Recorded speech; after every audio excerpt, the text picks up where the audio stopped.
Hi guys, TotallyDubbed here, and today I'm doing a video review on the Gigabyte Aorus AD27QD. Now this gaming monitor is rather unique, not only because it's using a different panel from a vast majority of its competitors, in other words it's using an Innolux panel, but it also has certain features which really differentiate it from the rest of the field. For example, the on-screen display can be customized and works in real time via software rather than being a hardware integrated OSD. Of course, if you don't like software, you can still resort to a hardware button. And also it's got active noise cancellation built in for those who want to plug in their microphones directly into the monitor rather than your PC. And I'll get into these things in just a bit. But before getting into that, let's talk about a few interesting points, and that is its specs and the price. So the monitor is a 27-inch flat monitor which has a matte coating. It runs 144 Hz at 1440p, which means it's kind of the sweet spot for gamers. It has HDR built in, but that's HDR up to 400 nits. In other words, it's the Display Visa standard 400 that it's certified at. It also has a quoted 1 millisecond response time, but that's the MPRT response time, which is what you'd normally find with Samsung monitors, so don't compare this directly with other monitors such as TN panels which have 1 millisecond G to G, because this is a different type of measurement. Other than that, in terms of inputs, it's got a HDMI 2.0, 2 HDMI 2.0 ports and one Display 1.2 port. It's also got 2 USB 3.0 ports, so you can use it as a hub while you connect it via USB to your computer. You will need the USB connected if you want to run the software OSD, because without that it can't communicate with your PC, so do bear that in mind. And also in terms of audio jacks, you've got headphone output via 3.5mm jack, and you've also got that input microphone, which, as I said, I'll get to in just a bit.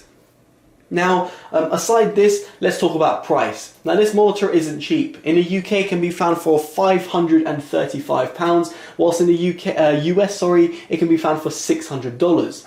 In comparison, I'll be linking down these in the description below. You can find Samsung, AOC, and a not quite similar monitor, but the Acer monitor, which all offer very competent suite of specs at much cheaper prices.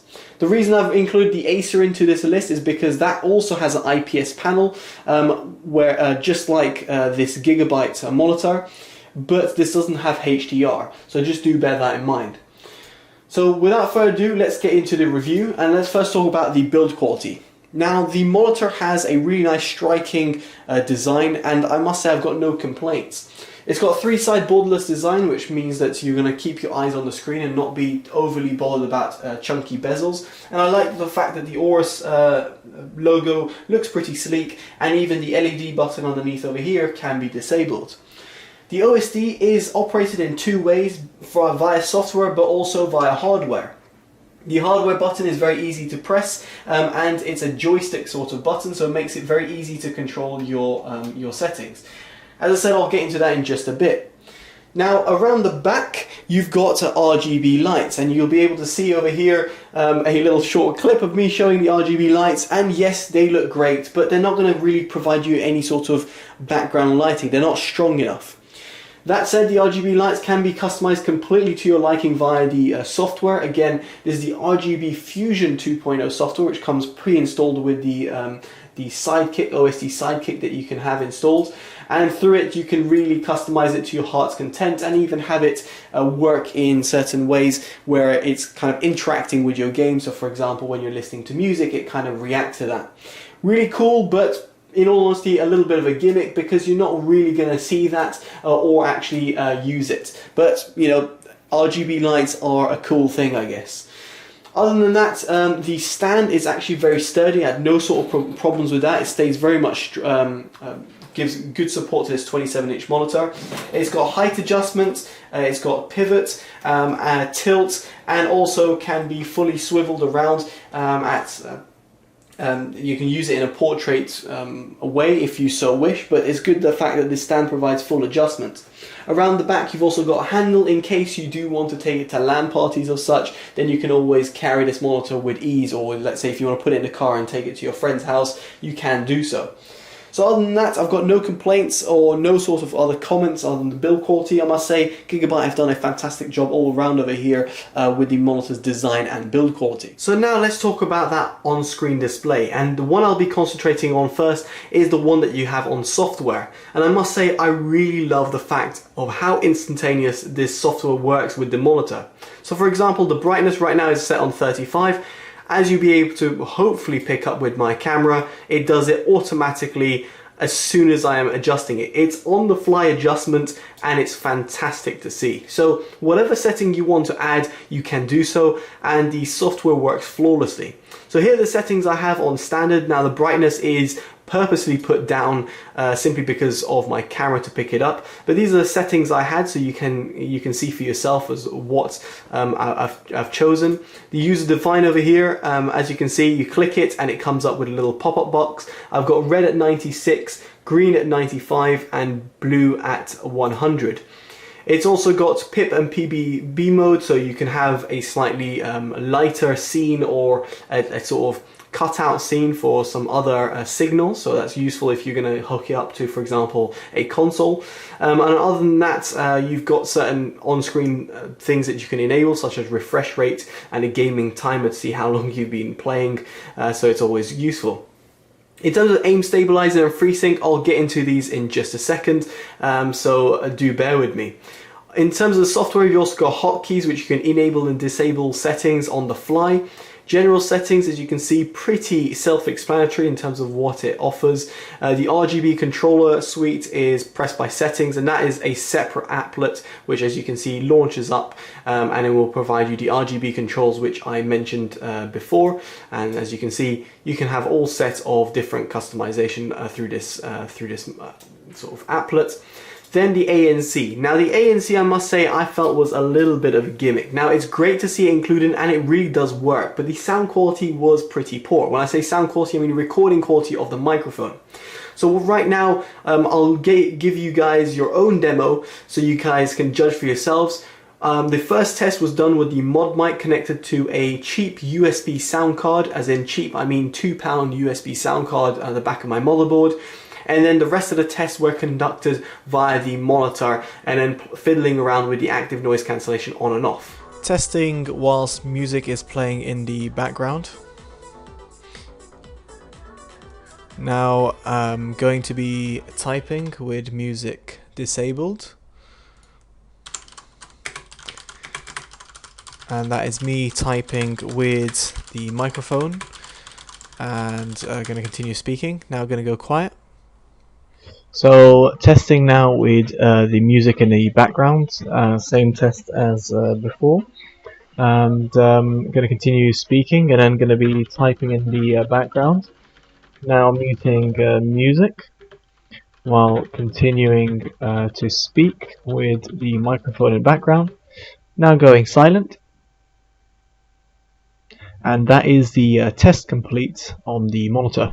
Testing the microphone, see what it sounds like. There's a little buzz. Now turning on my active noise cancellation to see if that makes any bit of a difference. So as you were able to hear there, the active noise cancellation does work and does do what it says on the tin. However, you are sacrificing massively on terms of recording quality. It really sounds like you have a really poor headset, even though your mic is actually very good and very competent. And finally, you've got the about, where you can update the firmware of the monitor through the software. Very easy, very comprehensive, and useful to do when there's new sort of features that want to be added or improvements that need to be added over the air. Now it's also worth pointing out the on-screen display can be accessed via the joystick button found underneath the monitor, and it is very much comprehensive, very much like the software. You've got all these sorts of settings that you'd like, and I like the fact that the way it's laid out. So no complaints there whatsoever, and good job Gigabyte for actually integrating a hardware/software OSD which works flawlessly. So next up, let's talk about the picture quality. How does that IPS panel perform? I must say, when I got it out the box, I was very impressed. And flicking through images over here, I must say I was extremely, not blown away, but very much like, wow, this is a fantastic panel and it looks absolutely accurate. So just going through this one image, for example, over here, what you'll see is that you've got a fantastic sort of contrast between what the land and the sea is over here, and even the skyline. You've got good deep blacks over here, which you'd expect from an IPS panel, and yet you've got a nice sort of color reproduction throughout the scene. Moving through this one, for example, again, the contrast ratio is really well, but yet the colors really do pop. You've got the Statue of Liberty having that nice sort of greenish sort of vibe to it, whilst the sky is fantastically blue and out there. So it doesn't feel like the panel is washed out as such. It doesn't feel like the blacks are severely affected and the white point is off. Far from it. It looks fantastic, and you're not really going to have to fiddle that much with it. As I showed you before, my on-screen display settings is the ones I personally picked, but of course your eyes may vary, and I would honestly trust your own eyes above anyone else's, just for you to customize the monitor to your actual preference. Now, I did put it across a calibrator, and I was not really surprised to see that the results were relatively good. Now, across the board, it does relatively well across the different color spectrum. It is somewhat surprising that the black tones are not as accurate as some other monitors out there, specifically VA panels, which really outperform this IPS panel specifically. But still, with an average delta E of 1.43 out the box, it's fantastic. Now, this was calibrated to the sRGB, or not calibrated, it was tested versus the sRGB color profile, and that was set through the OSD, which you can set the sRGB through the OSD. So just bear that in mind with these numbers. Now, in sRGB mode, you're limited to around 190 nits, which is very dim indeed. But I'm pleased to say that this monitor does get to the HDR 400 standard. In fact, it surpasses it, getting to near the 500 nits standard. So it's very much bright enough for, to be seen in a bright sunlit room. And often I found myself actually using the monitor at around 60% brightness, which I found plenty bright in my mediumly lit room. And it's not the case now because I've ramped up the brightness so the camera picks up the monitor a little bit better. Now, the contrast ratio is 1200 to 1, which is pretty much what you'd expect from an IPS panel. It's not going to compete with VA panels, which reach 2000, 2500 to 1, so bear that in mind. And other than that, must say, I've got no sort of complaints. However, the panel uniformity, and something that's pretty much a plague for IPS panels or most consumer grade gaming panels, isn't really to be shouted about. The variance over here of minus 18% to minus 15% at the top left is nothing short. I would say nothing really worth mentioning, other than the fact that it doesn't have fantastic panel uniformity. But that said, at this price, or the fact that what this monitor is about, it's to be expected. When it comes to backlight bleed, I did notice a little bit of backlight bleed in a top left and a top right hand side. I know I said that the wrong way around, but nevertheless, I did notice that a little bit to be the case. But that said, IPS panels, pretty much like any panel, is panel lottery. So yes, I might have a bit of backlight bleed, but the next person might have absolutely no backlight bleed. So just do bear that in mind when going and purchasing any gaming monitor, because no monitor is really perfect, no matter the price range. Well, unless you're speaking about £2,000 plus monitors, which, that's a lot of money. Now, other than that, it's sRGB standard. It hits pretty much 100% of the sRGB, the standard. I didn't test it in Adobe RGB or DCI-P3, but sRGB hits 95.6% with 100% gamut volume. In other words, it's pretty much flawless, and you're going to really like watching web content on your PC or console or whatever have you. Now let's talk about gaming performance. Now, first of all, I want to cover a topic which it seems like most people seem to be glossing over, but this monitor is an AMD FreeSync monitor. But with NVIDIA as well, somewhat recent driver update, you can enable G-Sync on FreeSync monitors. And I'm very much pleased to say that this monitor does work with G-Sync. Now, another question people will have is, can you run G-Sync simultaneously with HDR enabled?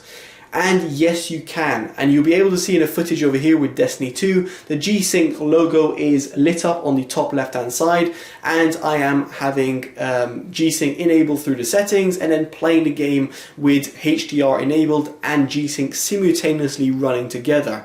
I was running the monitor via DisplayPort cable, so do bear that in mind, and I have an NVIDIA GTX 1080 card. So no, I don't have an RTX, or neither do I have an AMD card. So do bear that in mind that I was running pretty much flawlessly. And I must say, it's great to see this because it's going to appeal to NVIDIA gamers and those who have AMD cards as well. So I can definitely answer that question for you guys. It is actually AMD and NVIDIA certified, at least from all my tests that I had, and also works in HDR. Now, in terms of the HDR performance, again, you'll see some Destiny footage over here. I wasn't super impressed with the HDR performance, and that's mainly because it's limited to around 400 or around 500 nits. By comparison, the Samsung equivalent really does reach a 600 plus nits sort of standard, whereby here you're going to get a much better HDR image. So yes, it does have HDR, but very much like all the other, Display Visa 400 HDR monitors, it's not going to give you the best HDR experience you can expect there. So now you'd be asking yourself, why on earth are we on Dust 2 on A-Long with bots in front of us? Well, simply because I want to talk about its competitive nature. By that I mean, how does a monitor perform when it comes to real competitive games? And yes, Destiny 2 and games like Dota 2 are competitive in their own nature, but they're not ones which require pixel to pixel perfection when it comes to gaming. Now in this case, I tested out the monitor in various scenarios and I found myself actually pleasantly surprised at how the monitor performed. Specifically in terms of input lag, the monitor's input lag seems to be nearly flawless. It's absolutely fantastic to the point that you won't notice any sort of lag between the mouse swipes and clicks and the way that the mouse performs. But by that I mean the mouse performs with the monitor. You know what I mean. In terms of input lag, it's actually very impressive. Now in terms of response time, that's an entirely different sort of scenario. Now the monitor does respond relatively well. Now bearing in mind it's an IPS panel, it does do a good job for an IPS panel. However, in comparison to a class-leading VA or another IPS panel or even a TN panel, you'll find it's a little bit more sluggish.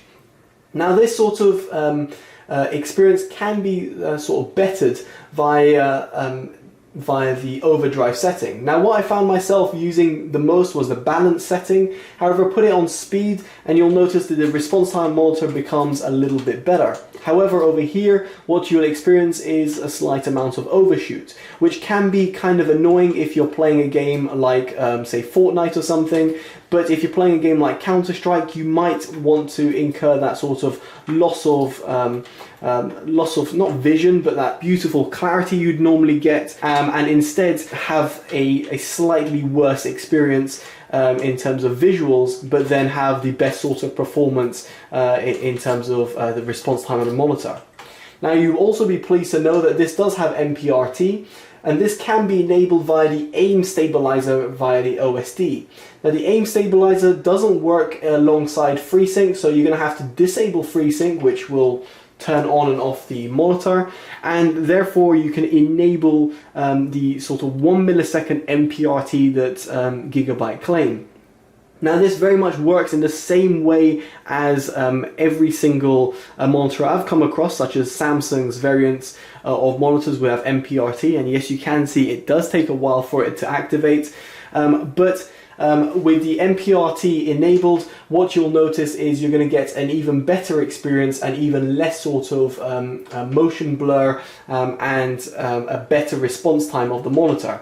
But unfortunately, very much like every single other monitor that uses it, it does limit the brightness, and no, you can't adjust it via the picture settings because it is locked. So you're going to get a dimmer response, a dimmer sort of experience, but you're going to get the best sort of response time. Now, in case you're wondering, yes, the camera is flickering. It's not the monitor. My eyes don't see this monitor as flickering, but the monitor, the camera, because it runs at 60 Hertz, it will pick up the flickering. So don't be alarmed. That is just the camera. It's not the monitor. So just for your own eyes' sake, I'm going to disable that because it might drive people crazy. Nevertheless, what I'm trying to say over here is that this monitor is really aimed at both casual and competitive gamers. I can see myself playing Counter-Strike very much comfortably with this monitor, and yet switching the HDR on and the FreeSync on, and then playing some Destiny 2. It is a multi-capable monitor that I would see myself perfectly happy with using on a daily basis. So overall, what do I think of this monitor? Well, to be honest, the only downside of this monitor, to be quite frank, is its price. At £535, it's pretty expensive. And yes, it does have really cool features and things that no other monitor I've really come across has such things. But are these things that I really want to invest in? To be honest, if I wanted HDR and I wanted all the same sort of experience, I'd get a better HDR experience by getting the Samsung monitor. If I didn't care about HDR as such, and I wanted a fantastic IPS panel that had 144Hz and 1440p, I'd get this Acer monitor, which is a lot cheaper at around £400 to £450. And if you wanted somewhat of a midway and you wanted an even larger screen, so a 31.5-inch monitor, I'd get the AOC instead, and again, it is a lot cheaper at around £400. So in all honesty, the only flaw about this monitor is the fact that its price. It's really expensive. And to me, I wouldn't say I can actively recommend it. It is a fantastic monitor in all sorts of respects, from picture quality, design, to its gaming performance. It's got a lot of things going for it. But it is going to be out of budget for some people, and for those who want a better experience in one domain, so for example HDR, you might want to look elsewhere. So that's pretty much it, guys. That's my honest, independent, unbiased review. If you've liked this review, make sure you give it a like, comment and subscribe. Always helps the channel grow. Let me know in the comments below which monitor you've picked, or if you got this monitor, if you've experienced things with it, be it positive or negative. I'll be very much interested to know. And other than that, guys, take care and totally dubbed out. Bye bye.